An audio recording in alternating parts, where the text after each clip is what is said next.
Karen Thomason. My husband and I breed under the Alpine Falls kennel name.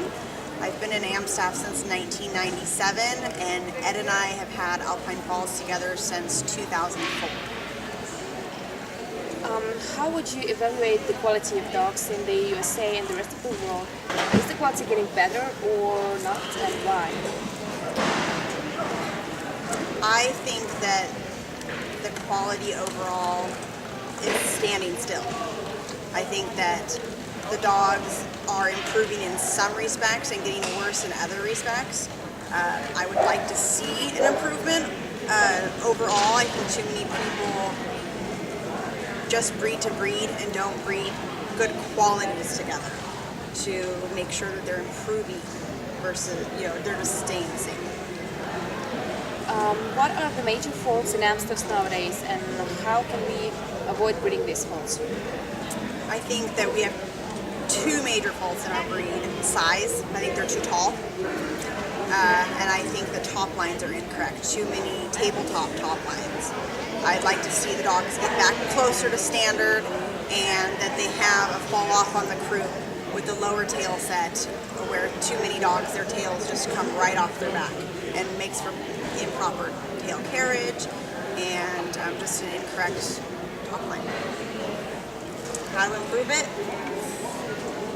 I think that there's too many fad breedings going on with certain pedigrees that have those faults, and that needs to be lessened. But are you a supporter of line breeding, inbreeding, or outcross? I'm a supporter of all. I think that there is a reason for all types of breeding. I think that if you're trying to get a quality that you have in a dog, line breeding on that pedigree to keep that quality is good. I think that inbreeding, I think you have to be very careful with. You need to know exactly what is in your pedigree for many generations, so you know what bad and good will come out of that. And if it's done properly, I think that it can help a breeding program, but I don't believe it should be done on a regular basis. Outcrosses, if there is a fault that you're trying to improve and you know a pedigree or a line dog has what you're looking to improve on, then you should do your outcross and then move back into your line again and tighten up your pedigree with the next generation. What are the qualities that you are taking into consideration when planning breeding? I don't think there's any specific thing I'm looking for all my breeds. It's for each individual. I take a look at the female that we're looking to breed, evaluate her strengths and weaknesses, and then I look for a male that can improve her weaknesses and not take away from her strengths. And hopefully also be able to keep the pedigree similar as well. Which exterior qualities indicate a typical Amstaff? Well, breed type, I believe, is what you're asking about. Head and proportions.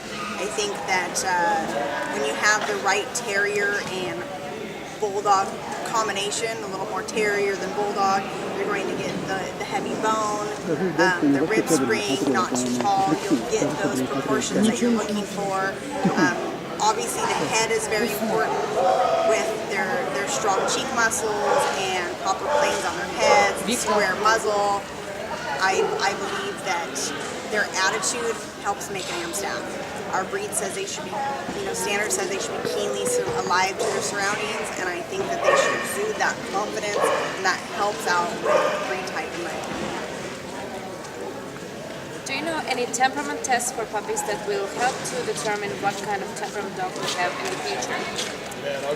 I don't believe that there's any particular temperament test that's going to help you judge. I think that each individual litter has their own pack, obviously, with their pack leaders and their alphas and their omegas, and how the people deal with their puppies as well can change things. I've had puppies leave my house that I think that are going to be these low-key, mellow, easygoing puppies, and they get away from their pack and they change. So I think that it's difficult to always know what you're going to have, and I don't know if there's anything that will specifically tell you exactly what you're going to have from a puppy too.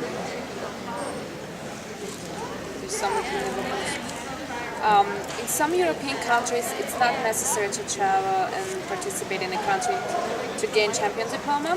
Like Black Sea winner shows in Bulgaria, where champion of Macedonia, in Serbia, in Greece, in Cyprus, and other countries can be obtained. It helps organizers to get bigger entries, and exhibitors can save money from traveling to numerous countries. Do you think it's possible to organize similar event with an AKC title in Russia or somewhere else in Europe with AKC judges and AKC show regulations? I personally don't believe that the AKC would allow it.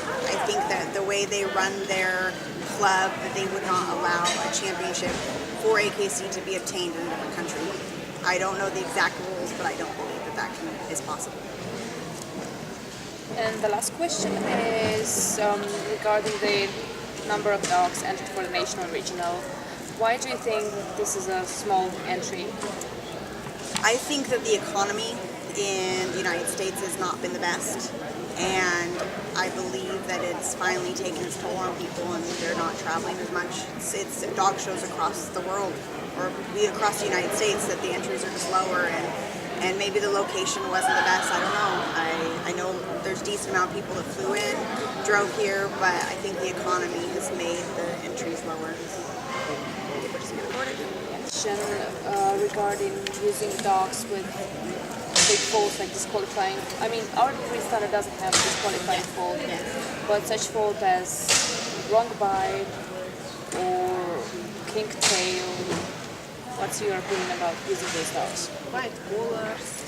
But that's color is not encouraged.